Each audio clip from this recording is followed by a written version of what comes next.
우리 이제 말씀 보시겠습니다. 자리에서 일어서셔서, 네. 오늘 말씀은 에베소서 5장 9절, 10절 말씀입니다. 우리 한 목소리로 크게 읽겠습니다. 시작. 빛의 열매는 모든 착함과 의로움과 진실함에 있느니라. 주를 기쁘시게 할 것이 무엇인가 시험하여 보라. 아멘. 앉으시겠습니다. 요 앞에 핸드폰 보이시죠? 네, 선물 받았습니다. 겁나 비싼 겁니다. 왜 선물을 주냐고 물어봤더니요, 불쌍해 보여서 준답니다. 예전에 그 핸드폰이 화질도 안 좋고 좀 꾸졌거든요. 많이 깨지고. 저는 소중하게 사용을 했는데 그걸 계속 사용하는 게 좀 불쌍해 보였나 봐요. 그래서 뜻밖의 선물을 받고 너무 좋았습니다. 이런 선물 자주 하세요. 감사합니다. 오늘 말씀은 사도 바울이 에베소 교인들에게 그들의 진상에 대해서 계속 말씀하고 있는 그러한 말씀입니다. 너희가 전에는 어둠이었다. 그러나 이제는 주 안에서 빛이니 빛의 자녀들처럼 살아라. 사도 바울의 이 말씀이 우리의 삶을 주관해야 합니다. 그런데 세상엔 빛의 자녀들이 아닌데 빛의 자녀들처럼 속이는 사람들이 있습니다.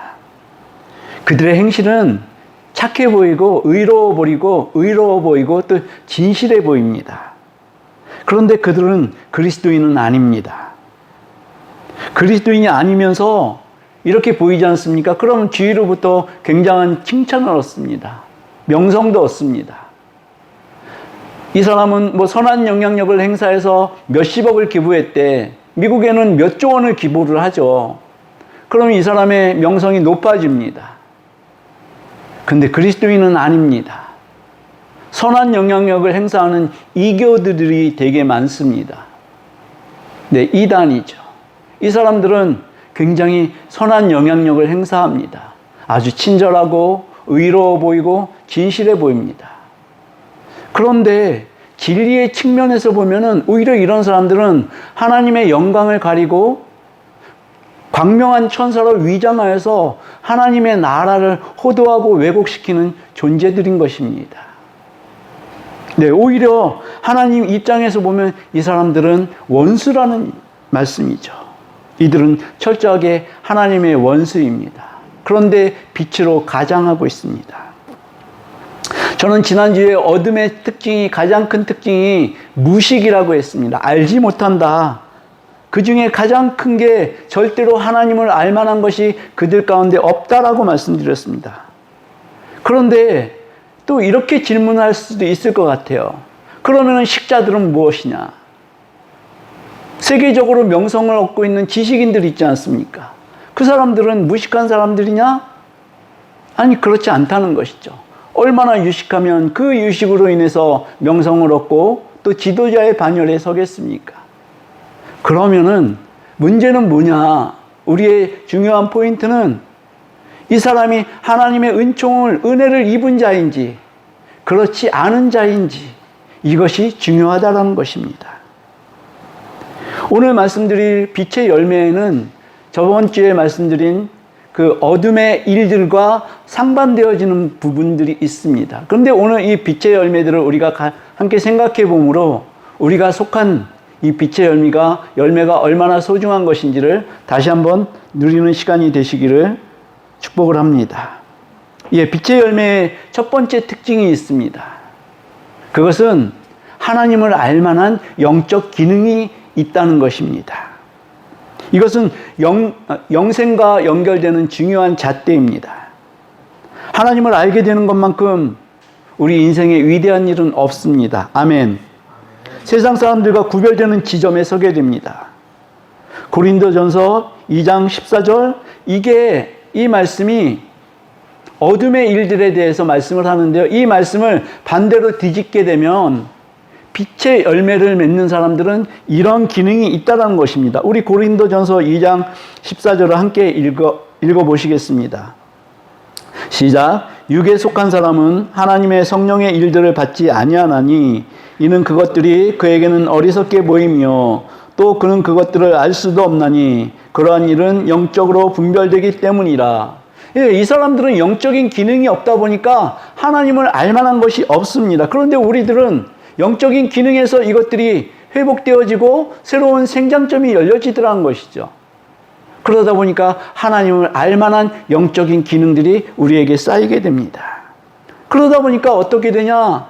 육에 속한 사람들은 자신의 생각이 중요하고 자신의 뜻이 중요합니다. 그런데 빛의 열매를 맺은 사람들은 이제 하나님의 뜻이 중요하고요. 내 뜻은 이제 내려놓게 됩니다. 그것이 빛에 속한 사람들입니다. 이제 성령의 일들을 분별하게 되어지고 오히려 그것들을 사모하게 되어지는 것입니다. 나를 향하신 하나님의 뜻을 묻게 됩니다. 이거 물어보셨나요? 하나님, 나를 향하신 하나님의 뜻은 무엇입니까? 내가 어떻게 해야지 하나님을 기쁘시게 할 수 있겠습니까? 우리는 너무 우리가 하찮게 여겨져서요. 내가 감히 어떻게 하나님께 영광을 돌릴 수 있겠어? 이런 생각들을 많이 합니다. 실제로 목사님들도 그런 말씀을 많이 합니다. 나는 너무 하찮은 존재야. 그렇지만 분명히 성경에서는 하나님께 영광을 돌릴 수 있다라고 말씀하십니다. 우리는 영광을 돌릴 수 있는 존재입니다. 이것을 믿으시기 바랍니다. 빛의 열매의 두 번째 특징은 죄의 실상, 죄의 진상을 알게 된다는 것입니다. 죄가 하나님과 인간 사이에 들어와서 결국 하나님과 인간을 원수로 만들었음을 알게 됩니다. 그래서 죄의 실상은 사람을 사망에 이르게 한 하나님의 원수인 것입니다. 로마서 6장 23절이 이렇게 말씀합니다. 죄의 싹은 사망이요 하나님의 은사는 그리스도 예수 우리 주 안에 있는 영생이니라. 죄는요, 하나님의 그 천지창조의 그 선의를 짓밟은 사건입니다. 하나님의 호의를 거절하고 사탄과 손잡은 인간은 마침내 죄의 싹을 지불하게 되었습니다. 하나님이 왕이신 삶이 아니라 사망이 왕된 세상에서 살게 되었습니다. 하나님은요, 태초에 세상을 이렇게 만드시지 않으셨습니다. 하나님이 만드신 세상은 그 완전하신 하나님께서 보시기에 좋았더라, 이런 세상을 하나님께서 만드셨다는 것입니다. 이게 창세기 1장부터 나옵니다. 창세기 1장 4절, 10절, 12절, 18절, 21절, 25절. 하나님이 보시기에 좋았더라, 이 말씀이 창세기 1장에 가득 차 있습니다. 빛이 하나님이 보시기에 좋았더라. 물이 땅을 땅이라 부르시고 묻힐 땅이라 부르시고 모인 물을 바다라 부르시니 하나님이 보시기에 좋았더라. 땅이 풀과 각기 종류대로 씨 맺는 채소와 각기 종류대로 씨 가진 열매 맺는 나무를 내니 하나님이 보시기에 좋았더라. 하나님이 보시기에 좋았더라. 하나님의 천지 창조는 이렇게 하나님이 보시기에 좋은 것들로 충만하게 있었습니다. 그런데 얼마 못 가 하나님이 근심하시고 후회를 하시는 일이 나타나더란 말입니다. 인간을 지으셨는데 인간에게 하나님이 창조하신 이것들을 다 다스릴 그 권세를 주셨는데 이 인간 때문에 하나님이 근심하시고 후회하시고 그러시더라는 것입니다. 창세기 6장 6절 땅에 사람 지으셨음을 한탄하사 마음에 근심하시고 죄가 들어와서 하나님과 사람을 떨어뜨려 놓고 하나님이 한탄하시는 지경까지 이르게 되었습니다. 죄의 실상은 이렇게 사람을 지옥으로 떨어뜨려 놓았습니다. 우리 실제적으로 이 세상이 지옥이 아니라고 하는데 하나님이 계시지 않는 곳, 하나님의 그 마음이 가지 않은 그 사람들 모두가 사는 세상이 사실은 지옥인 것입니다. 그들은 그것을 알지 못하는 것이죠. 왜? 죄 때문에 눈이 가려져서 알지 못한다는 것입니다. 그들이 아무리 부귀영화를 누리고 장수를 누리고 많은 사람들에게 선한 영향력을 끼치더라도 하나님이 계시지 않는 곳은 지옥이라는 것입니다. 우리가 하나님을 알고 하나님이 있는 그 세상에서 살기 때문에 우리가 사는 곳이 천국이라고 하지 않습니까? 우리가 찬송을 불렀지만 그 찬송이 그대로 말씀하고 있습니다. 조막이나 궁궐이나 우리 주 예수 계신 그곳이 궁궐이다, 천국이다 이렇게 말씀하지 않습니까? 그걸 반대로 뒤집어 보면 하나님이 안 계신 곳은 지옥이라는 얘기입니다. 내 영혼이 은총 입어 중환제진 벗고 보니 슬픔 많은 이 세상도 천국으로 화하도다. 얼마나 기가 막힌 찬송가 가사입니까? 제가 옛날에는요, 목사 되기 전에는 저도 이런 거를 찬양으로 이렇게 올려드리면 너무 좋겠다. 내 영혼이 목소리 얼마나 좋습니까? 그쵸? 좋죠, 원사님. 네, 이렇게 찬양으로 이렇게 올려드리면 좋을 것 같은데 왠지 이 찬양 부르기가 쑥스러워요. 그래서 찬양을 잘 안 하고 그냥 가사의 은혜를 받습니다. 내 영혼이 은총 입어 중환제진 벗고 보니 슬픔 많은 이 세상도 천국으로 화하도다. 하나님이 내 안에 계시면 내가 밟는 이 땅, 내가 사는 이 땅이요 천국인 것을 믿으시기 바랍니다. 믿는 성도인 우리는 궁궐에 살고 있습니다. 부자가 돈과 일이 많은 곳이 천국이 아닙니다. 하나님이 계시지 않은 곳, 그것은 어디나 지옥입니다. 아멘. 빛의 세 번째 특징은 우리에게 구원의 방식을 알게 합니다. 구원의 방식 다 알고 계신가요? 예수 그리스도께서 내가 곧 길이요 진리요 생명이니 나로 말미암지 않고는 내 아버지께로 올 자가 없느니라. 구원은 누구에게서 나는 것입니까? 예수 그리스도께로부터 나는 것입니다. 우리 주 예수 그리스도가 아니면 결코 구원은 없는 것입니다. 구원의 방식을 알고 계십니까? 인간 스스로의 힘이나 선행으로는 죄의 문제를 해결할 수 없습니다. 그래서 예수 그리스도께서 오셨죠. 오직 죄가 없으신 하나님의 아들이 인류의 모든 죄를 대속하시고 죄의 대가를 치르시기 위해 십자가에 피 흘려 죽은 사실을 우리가 이 구원의 방식을 알고 있느냐는 것입니다. 이 구원의 방식을 우리는 알고 있어야 합니다. 그래서 세상 사람들에게 말해 주어야 합니다. 그가 부활의 권세로 죄의 죽음의 권세를 이기셨고 그를 믿은 자들인 우리에게 영원한 생명을 주신 것을 우리가 알고 있어야 한다는 것입니다. 그러면은 우리 입술에 바울의 경탄이 우리의 입술에도 머무르게 될 것입니다. 바울이 예수 그리스도의 신성과 인성을 깊이 숙고를 하다 보니까요, 이러한 경탄의 말씀이 나옵니다. 그게 디모데전서 3장 16절입니다. 크도다 경건의 비밀이여. 이게 예수 그리스도에 대한 바울의 마음속에서 나오는 극찬입니다. 크도다 경건의 비밀이여 그렇지 않다 하는 이 없도다. 그는 육신으로 나타난 바 되시고 영으로 의롭다 하심을 받으시고 천사들에게 보이시고 만국에서 전파되시고 세상에서 믿음 받으시고 영광 가운데서 올려지셨느니라. 예수 그리스도의 모든 것들을 여기에 다 담고 있습니다. 그가 육신으로 오셨다. 이거 믿지 못하는 사람들이 너무 많습니다. 어떻게 신이 육신으로 올 수가 있어? 어떻게 신이 십자가에 달릴 수가 있어? 바울이 이것을 깊이 숙고하다가 크도다 경건의 비밀이여, 마치 비명처럼 이렇게 경탄에 맞이하는 그런 모습인 것입니다. 우리의 눈도 이렇게 예수 그리스도를 숙고하다가 이러한 우리의 신앙의 고백이 드려져야 될 것입니다. 크도다 예수 그리스도의 사랑이여. 사도 바울이 그리스도인의 실제 삶에 대해서 관심을 기울이고 있는 이유가 오늘 9절에 나옵니다. 사도 바울은 그리스도인의 의식적인 의도에 대해서, 의지에 대해서 관심을 가지고 있습니다.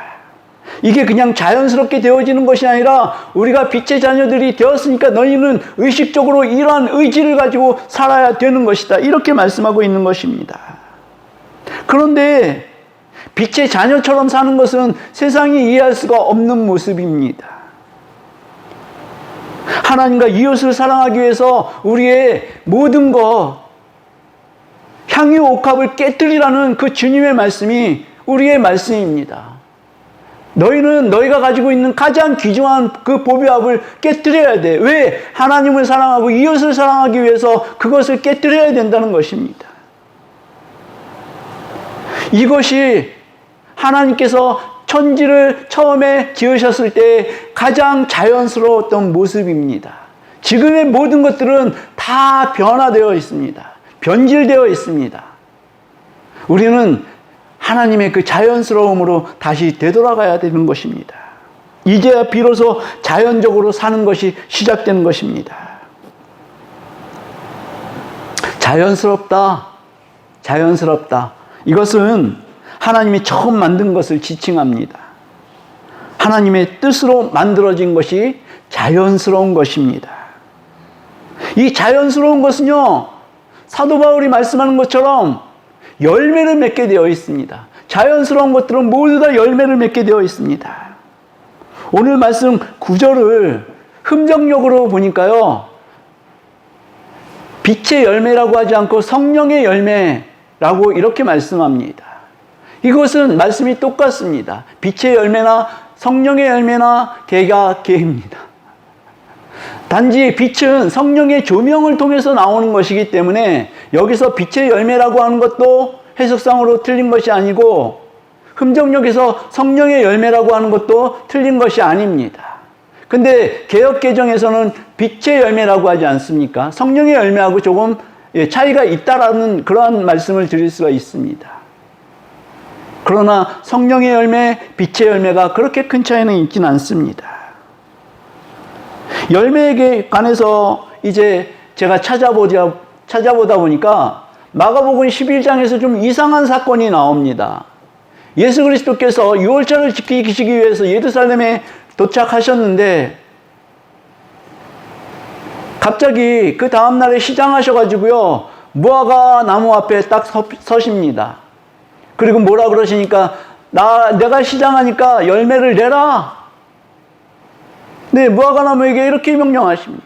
그런데 무화과 나무에 열매가 없습니다. 그랬더니 예수님이 어떻게 하셨어요? 너는 앞으로 열매를 맺지 못할 것이다. 이렇게 무화과 나무를 저주하셨습니다. 예수님의 사역에 이러한 일이 흔히 있을 수가 있습니다. 그런데 13절에 보니까요, 마가가 뭐라고 하냐니까 아직 때가 아니다. 때가 아닌데 예수님께서 무화과 나무 앞에 가셔가지고 열매를 내라 그러셨습니다. 열매가 없으니까 예수님이 그 말씀으로 저주를 하셨어요. 그리고 뒤에 가보니까 제자들이 나와서 보니까 주님, 어제까지 멀쩡했던 나무가 죽어버렸네요. 이렇게 제자들이 얘기를 나눕니다. 근데 예수님께서 이 사건을 가지고 기도에 대해서 가르치십니다. 너희가 산을 들어 바다에 던져라 하여도 믿음 있는 기도는 그러한 능력을 가지게 된다. 이게 예수님의 논지였습니다. 제자들에게 그렇게 가르쳐 주시고 싶으셨던 것입니다. 그러면 예수님이 이 무화과 나무에게 열매를 내라 그러는 것은 때가 아닌데, 열매를 내라는 것은 자연의 이치, 하나님이 만드신 자연의 이치에 어긋나는 것 아닙니까? 그렇지 않습니까? 근데 내라 그러십니다. 근데 무화과가요, 특별한 과일이더라고요. 보니까 이른 과일이 있고 늦은 과일이 있어요. 이 이른 과일은 6월절 즈음에 맺힌답니다. 그래서 맛이 텁텁하고요, 우리나라 땡감 있지 않습니까? 그런 맛이 난다는 거예요. 근데 얘들이 어쨌든 열매가 난답니다. 그래서 이 열매를 예수님께서 요구하셨는데 이 열매조차도 없었던 거예요. 근데 마가는 왜 이 때가 아니라고 말씀하셨을까요? 이 무화과의 때는요, 사람들이 먹기에 적당한 때는 무르익은 열매, 그 후과입니다. 그때가 적당한 때라는 것이죠. 근데 제가 이 말씀을 읽다가요, 어떤 생각이 들었냐니까, 예수님이요, 어느 순간 호련히 나타나서 우리에게 열매를 내놓으라 하실 때가 있다는 것입니다.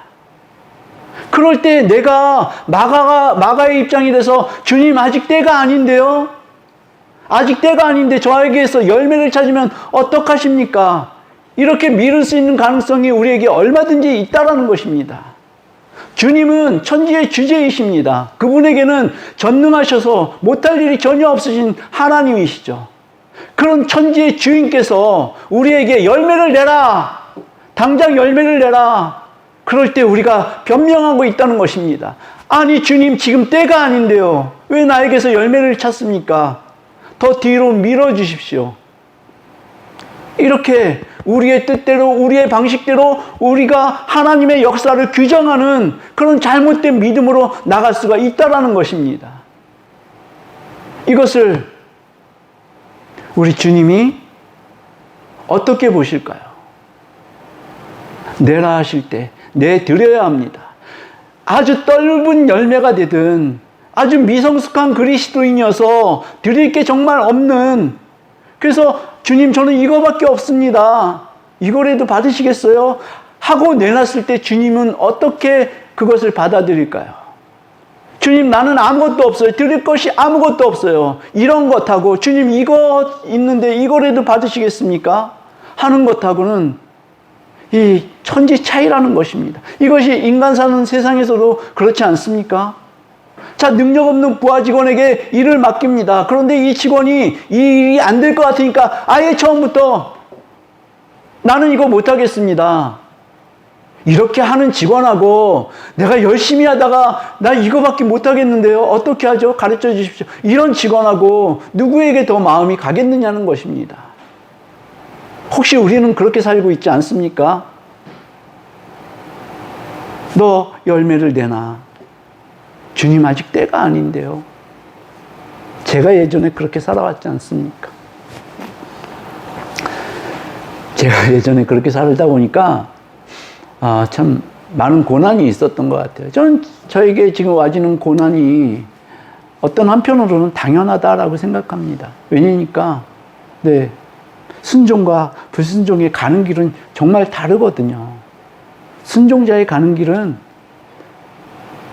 뭐 다 그렇진 않지만 되게 평탄하더라고요. 네. 순종하시는 여러분들 되시기를 주님의 이름으로 축복합니다. 우리는 그래서 열매를 맺어야 합니다. 성령의 열매 너무나 잘 아시죠? 사랑과 희락과 화평과 오래 참음과 온유와 그 다음에 등등등등 다 아시죠? 이러한 열매가 우리 가운데 맺혀져야 하는 것입니다. 그런데 우리가 한 가지 주의할 점이 있습니다. 우리가 열매를 내어놓기 위해서 촉진제, 성장 촉진제를 쓰지 않습니까? 세상에서는 달게 하기 위해서, 그죠? 크게 하기 위해서 성장 촉진제를 많이 쓰잖아요. 근데 우리 믿음에도 그러한 것이 있다 그러면 써야 될까요? 말아야 될까요? 그건 자연스러운 것이 아닙니다. 자연스럽게 커져야 하는 것입니다. 성장 촉진제를 쓰는 것은 산업의 기술입니다. 닭을 빨리 키우기 위해서 성장 촉진제가 들어간 사료를 먹이기도 하죠. 그리고 또 닭의 알을 더 많이 쟁취하기 위해서 닭들을 잠재우지 않습니다. 24시간 빛을 줘가지고 하루에 몇 번씩 알을 낳게 합니다. 이게 산업의 기술이고 성장 촉진제입니다. 그럼 이것을 우리 그리스도인들에게 적용하면 어떻게 될까요? 성장 촉진제를 막기 위해서 겁나 기도를 24시간 열심히 해요. 잠도 안 자고. 하나님 나라에는 더 빨리 가겠죠. 어떻게 보면은 좀 우스갯소리일 수도 있겠지만 빨리 가고 싶으신 분들은 그렇게 하셔도 될 것 같습니다. 24시간. 네, 정말 우스갯소리였습니다.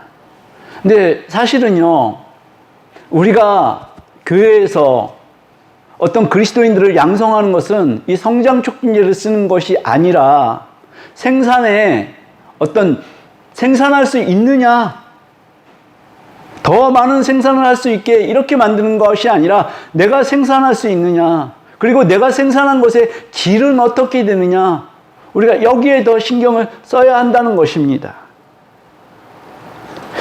이 말씀이 왜 나왔습니까? 성장 촉진제를 쓰는 데가 있습니다. 이단들은요, 한 사람만 만나지 않습니까? 그럼 그 이단의 어떤 정체성을 다 파악할 수 있게 됩니다. 왜냐니까 그 사람들은 복제품이기 때문에 그렇습니다. 들어가면은 거기에 맞춰서 스케줄로 막 이렇게 만들어냅니다. 틀을 만들어서 거기에 집어넣는 것이죠. 억지로 외우게 하고, 억지로 시키게 하고, 그러다 보니까 사람들이 다 천편일률적이 됩니다. 다 똑같아집니다. 그런데 그리스도인들은 한 사과나무에서 사과가 나면 색깔도 다 다르고, 그리고 크기도 다를 수 있고, 생김새도 다를 수 있습니다. 다양성이 있다는 것입니다. 그리스도인들은 그렇습니다. 그래서 이 사람을 만났는데, 이 사람 좀 달라. 이 사람 좀 달라. 다를 수가 있다는 것이죠. 그러나 다 다름에도 불구하고 모두 다 그리스도인인 것입니다. 이단들은 다 똑같습니다. 하는 말도 다 똑같고요. 그 사람들이 가리키는 성경 구절을 다 똑같습니다. 거기에만 매여 있습니다. 그게 이단의 특징입니다. 문제는 우리가 하나님께서 쓰시기에 합당한 그릇인지 아니면 쓰시기에 합당하지 않은 그릇인지 우리를 그렇게 생각을 해야 하는 것입니다. 여러분들은 어떻습니까? 하나님께서 쓰시기에 합당한 그릇입니까? 아멘. 그렇습니다. 할렐루야. 우리는 진액과 생명이 있는 살아있는 예수 그리스도라는 나무와 함께 생명을 누리는 가지입니다. 우리 다 아시듯이 예수 그리스도께서 자신의 생명을 내어주시면서까지 우리를 자녀 삼아 주셨습니다. 근데 우리는 스스로 빛을 내는 태양이 아닙니다. 오히려 태양의 그 빛을 받아들여서 빛을 반사하는 달과 같은 빛을 내는 존재입니다. 하나님의 빛을 우리 가운데 받아들여서 그 빛을 세상에 투영해낼 수 있는 그러한 빛이 우리들인 것입니다. 우리는 예수 그리스도 안에 있어야만 그 빛을 세상에 비칠 수가 있게 됩니다. 우리는 예수 그리스도 안에 있어야 하며 그럴 때 너희가 많은 열매를 맺을 수 있다. 예수님께서도 이렇게 말씀하셨습니다. 그것이 요한복음 15장 5절, 8절의 말씀입니다. 우리 이 말씀은 함께 좀 읽었으면 좋겠습니다. 요한복음 15장 5절, 8절 말씀입니다. 시작. 나는 포도나무요 너희는 가지라. 그가 내 안에 내가 그 안에 거하면 사람이 열매를 많이 맺나니 나를 떠나서는 너희가 아무것도 할 수 없음이라. 8절입니다. 너희가 열매를 많이 맺으면 내 아버지께서 영광을 받으실 것이요 너희는 내 제자가 되리라. 아멘. 자, 우리가 분명히 하나님 앞에 영광을 올려드릴 수 있다라고 요한복음 15장 8절이 이렇게 말씀하고 있지 않습니까? 우리가 하나님 앞에 영광을 올려드릴 수 있는 조건이 열매를 많이 맺는 것입니다. 열매를 많이 맺는 것입니다. 그러면 이 열매 맺는 것이 뭐냐? 그러면은 시간이 또 한량없이 늘어나서요. 이건 다음에 말씀드릴 수 있을 때 말씀을 좀 드리겠습니다. 아셨죠? 기대가 되십니까? 아멘. 그게 하시면 더 좋겠습니다. 사랑하는 성도 여러분, 가지가 포도나무에 붙어 있어야 열매를 맺듯이 스스로 우리는 열매를 맺을 수 없기 때문에 우리가 빛의 자녀로 살 수 있는 유일한 비결이 예수 그리스도 그 은혜 안에 머무는 것입니다. 실제적으로 우리의 힘과 의지 혹은 세상의 방법으로는 결코 참된 열매를 맺을 수가 없습니다. 우리는 이렇게 얘기할 겁니다. 아직은 내 때가 아닙니다. 라며 핑계대거나 머뭇거리지 않고 오직 주님의 말씀에 즉각적으로 순종할 때 우리 삶에는 비로소 모든 착함과 의로움과 진실함이라는 빛의 열매가 맺히기 시작할 것입니다. 세상이 흉내내는 가짜 빛이 아니라 성령의 조명 아래 우리 영혼 깊은 곳에서부터 흘러나오는 진짜 빛을 바라는 성도 여러분들 다 되시기를 주님의 이름으로 축복합니다. 아멘. 우리 이제 찬양할